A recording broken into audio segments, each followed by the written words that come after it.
Iran ও যুক্তরাষ্ট্রের মধ্যকার চরম উত্তেজনা ও যুদ্ধের দামামার মধ্যেই বিশ্ব রাজনীতিতে নতুন চাল দিল বেইজিং।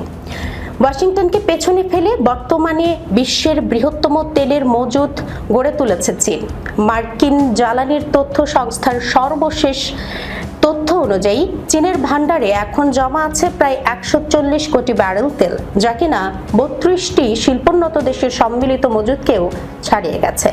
খবর এনডিটিভির। প্রতিবেদনে দেখা যায়, যখন চীন তেলের পাহাড় গড়ছে, তখন যুক্তরাষ্ট্র তাদের কৌশলগত রিজার্ভ থেকে উল্টো তেল বাজারে ছাড়ছে। যুদ্ধের কারণে তেলের আকাশচুম্বী দাম নিয়ন্ত্রণ করতে প্রেসিডেন্ট ডোনাল্ড ট্রাম্প 17 কোটি 20 লাখ ব্যারেল তেল ছাড়ের ঘোষণা দিয়েছেন। ফলে আমেরিকার বর্তমান মজুদ কমে দাঁড়িয়েছে মাত্র 40 কোটি 50 লাখ ব্যারেলে, যা চীনের মজুদের তুলনায় 1/3 কম।